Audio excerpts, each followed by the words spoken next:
Story number 1. When I was 10 years old, I was seriously into spy stuff. Anything to do with spies. I wanted it, and that was that. I had a little notebook beside my bed that I would write all of the car registration plates in my estate down in to keep track of everyone and to identify potential intruders. I never did find anything interesting, but in my young mind, I was the next Harriet the Spy. I used to share my spy activities with April, the girl next door, because she indulged them and seemed to enjoy snooping about with me. My mum had bought a set of binoculars during the Celtic Tiger because, well, she could. Once I discovered these, I used them constantly to look at birds up close in the sky, at people far down the end of the street, and, of course, into my neighbours' houses. The neighbour directly across from my house was a single man in his 40s who very much kept to himself. I would sometimes watch him through my binoculars, but he was boring, would always just sit in his bedroom. April and I would make up stories about his house being haunted, and we'd freak ourselves out so much that at least one of us would go home, pretending to feel unwell. When April suggested that we ditch the baby crap and become real spies, I was intrigued. The plan was to sneak into our creepy neighbour's house. That was it. We were only 10. We had no agenda. Creepy neighbour always left his kitchen window open, even when he was at work, so we climbed in. It was 4 PM in the day, in the middle of July. It was hot, sunny, and we were very much alone in this man's house. I always get this feeling of pure terror whenever I enter a premises I'm not supposed to be. It's the stress of being caught, and has always freaked me out. Anyway, I remember feeling that sort of fear, but April was giddy and jogged up the stairs. I waited in the kitchen, eyes fixed on the frosted front door, and half imagining creepy neighbour's shadow to suddenly appear. Michelle? I could hear April's weak voice stammer my name from upstairs, and I immediately didn't like it. I had to get out. I quickly climbed out of the kitchen window and ran back across the road, leaving April alone in creepy neighbour's house. I knocked at April's door and told her grandmother, who she lived with, where she was. Relief washed over me as I watched the small, fat old woman waddle across the road to get her granddaughter. Before she reached the front door, April burst out, wide-eyed and crying. My mum wouldn't tell me why the police came, but I secretly watched with the binoculars from my bedroom window as they made creepy neighbour's dull, quiet house come to life with lights and loud talking. I looked into his bedroom, where 2 policemen were standing side by side, staring at the wall, at pictures on the wall. I will never forget that moment when I finally got those binoculars into full focus and saw myself in a framed photo on creepy neighbour's wall. I was in my own front garden, making a daisy chain. I must have only been about 2 years old. That's when I noticed the others. There were about 50 pictures of me, at all different ages, on my neighbour's bedroom wall. He was arrested at work that day.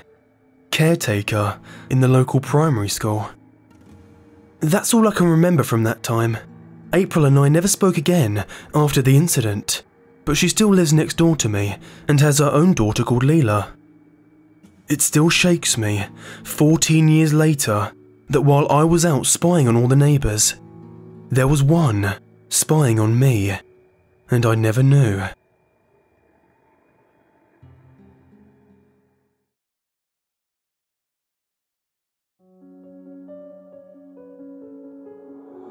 Story number 2. I don't usually talk much to my neighbours. There are just 3 apartments in our house, but I can't remember the last time I spoke to Jude and Stella. I wasn't exactly surprised when they moved out, and it's not like I expected them to invite me to their farewell party, but couldn't they at least have left a note? Well anyway, now there's Ken. From the glance I got into his apartment, he even kept most of their furniture. The only new thing was a painting. He had leaned it against the old sofa when I peeked in. It looked like an ancient map, ochre and beige patches that seemed to be marking countries. Thinking about it, he didn't just keep the furniture. Ken even dressed a bit like Jude. It's strange that I never really got to know Jude and Stella. It was one of those weird neighbour relationships where we greeted each other in the hallway. Occasionally, we even promised to meet up for a beer, but somehow I never made the first step, and neither did they. Ken is different. He came right on the first night, but I was already going out on a date. Actually, he came nearly every night. But as things are when a new relationship starts, and the dating paired with the usual stress of work, I always had a reason to decline. In the beginning, Ken came frequently to ask for stuff. With a big grin on his face, he would stand in my doorstep and would ask for scissors or packing tape. He even borrowed my kitchen utensils to prepare food for a few weeks. From the smell of it, he must have been using a camping cooker. I offered him to use my kitchen, but he always declined. Such a polite man. But even though Ken is nice, I have to say, he is a bit too persistent. Since around the middle of the last few weeks, he comes every night once or twice or even thrice. He always invites me to come down to his apartment. First he asked me to watch sports, but I told him that would bore me. He looked a bit sad and tried again a few hours later, but by then I was too tired to even be polite. But his reasons kept getting weirder. He invited me for a movie, but I thought that was a bit too intimate for a new friend. Then he asked to cook me a meal, but I had other plans, and to be honest, I got uncomfortable because he asked so often. Maybe he was just lonely and looking for new friends in a new town. Ken sounds like a local though. Actually, he seems to know the area by heart, even the people. I had to get some keys made, and when I asked him for advice, he described the path to the shop in a way I'd never heard before. Not like normal people, turn left there and turn right there. He explained the route by describing the people I would see. Go down the street, and when you see the face of the fat cashier, turn left. When you get past the poster for the strip club, the one that all the men shyly glance at, turn right.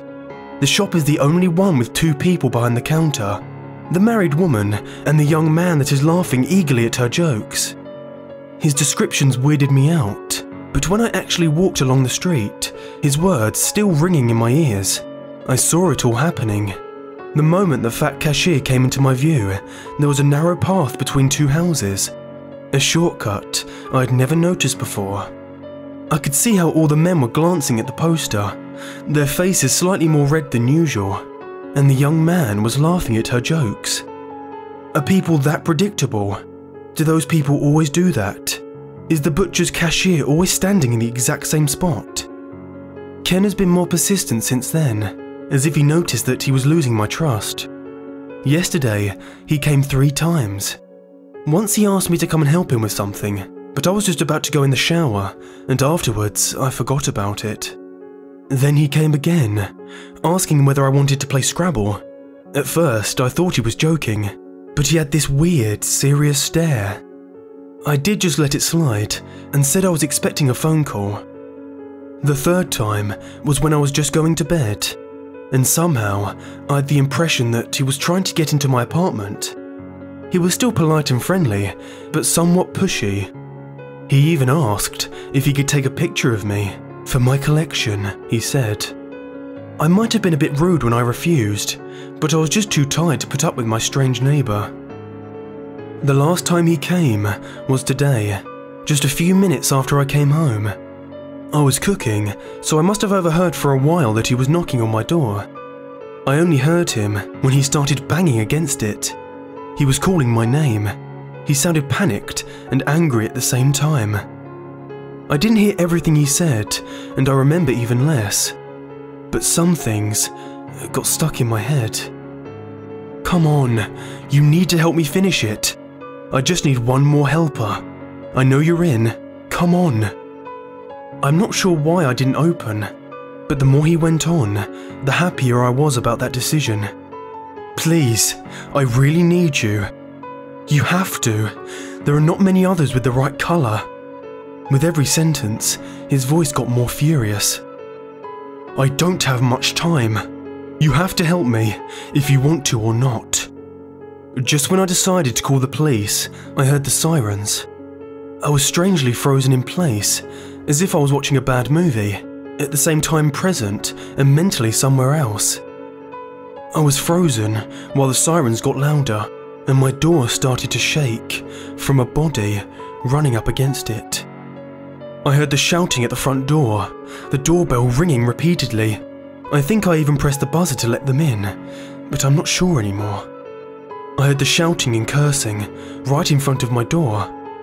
I even heard the policeman when he told me about the murders. But I didn't hear any more when he started to speak about the pieces. Pieces of skin. A map, I said silently to myself. It was just a normal map.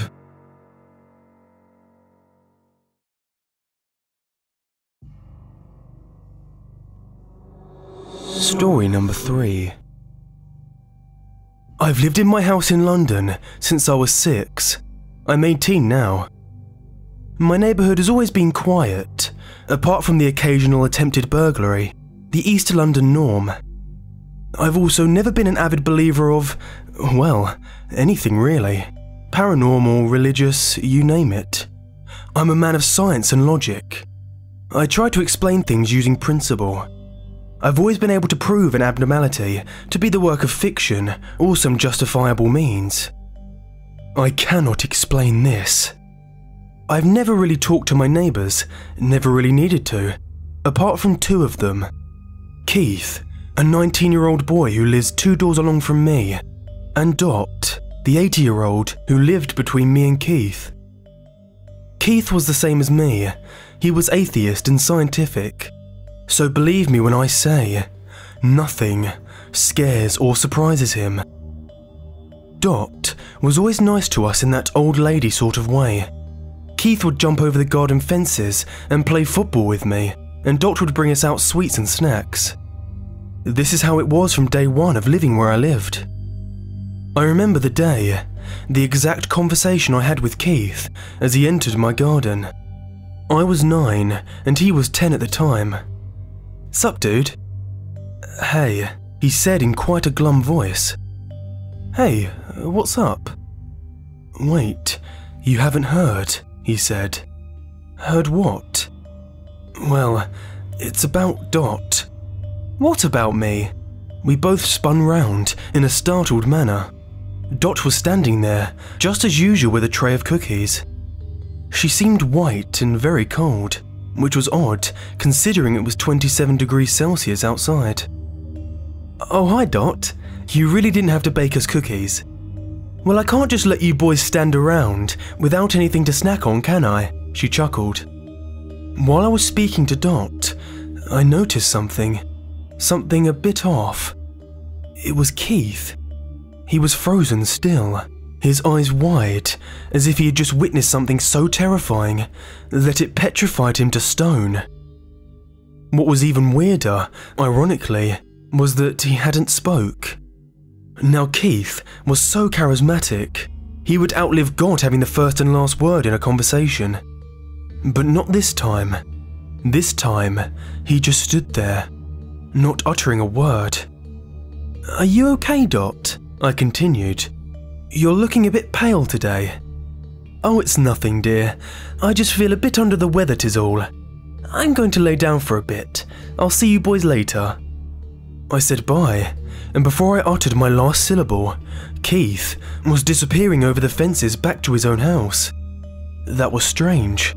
He didn't say bye to me or Dot. Anyway, I didn't take much notice of it. Later that night, I was laying in bed. My bed was literally on the wall that connected my house to Dot's, and I heard loud footsteps coming from next door. Then a scream.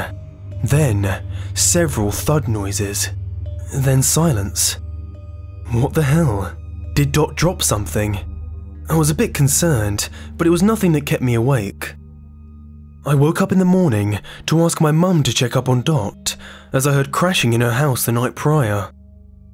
That's when she told me those words that left me in utter shock. "I'm sorry to say, dear, Dot died a few days ago. She fell down the stairs and the damage was too severe." A few days ago? It's been almost 10 years since Dot died, and to this day, I cannot explain what happened to me and who I saw in her garden the day earlier. All I know is that last night, while I slept, in the vacant house next door to me, I heard crashing, as if someone were falling down the stairs.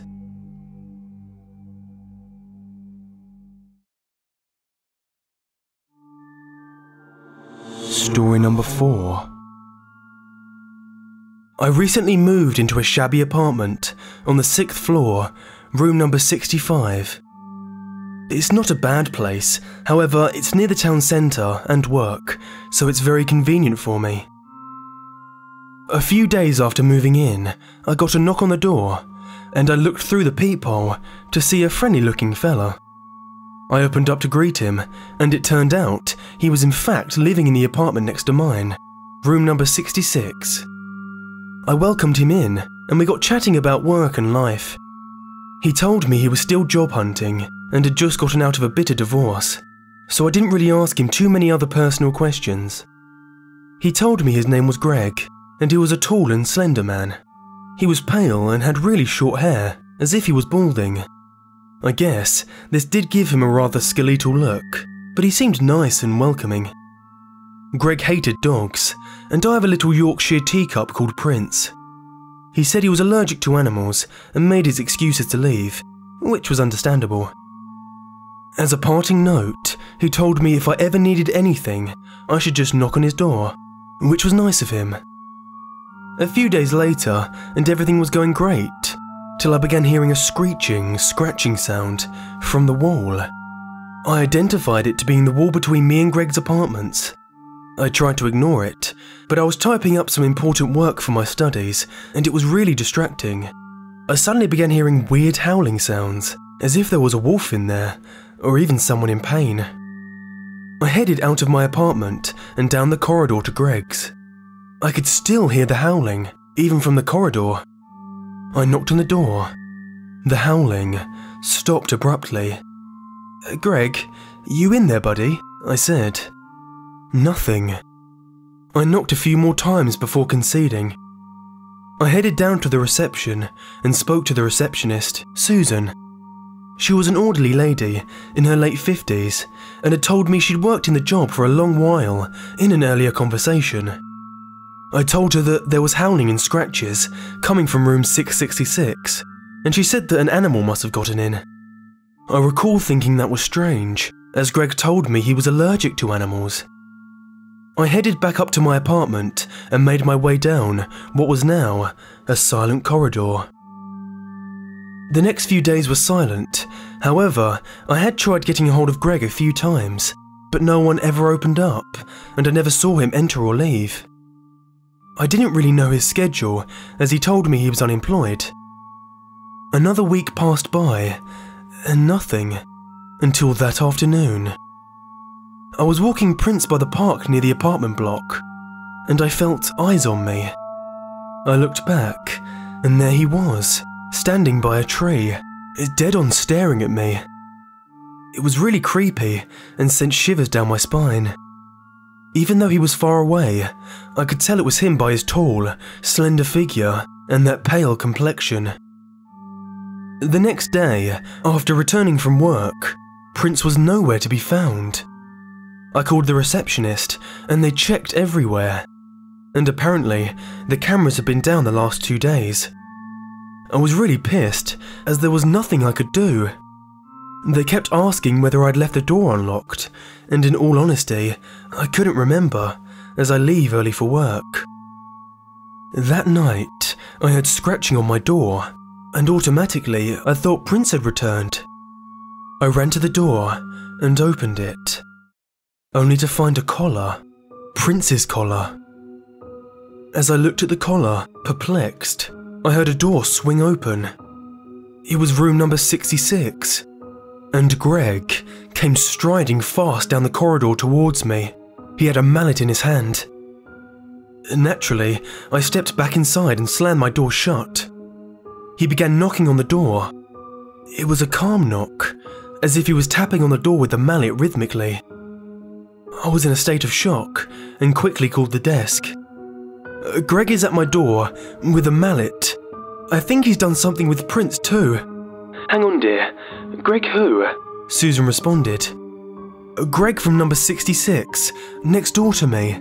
The tall fella, I said, slurring my words as I was shaking.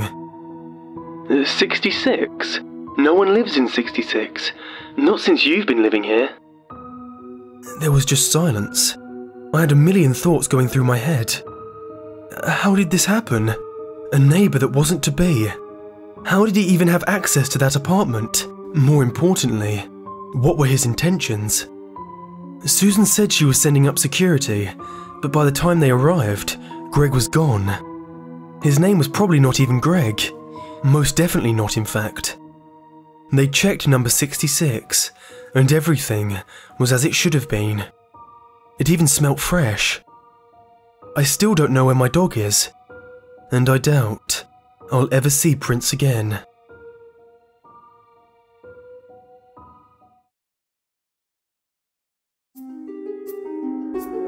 Thank you for watching. I hope you enjoyed.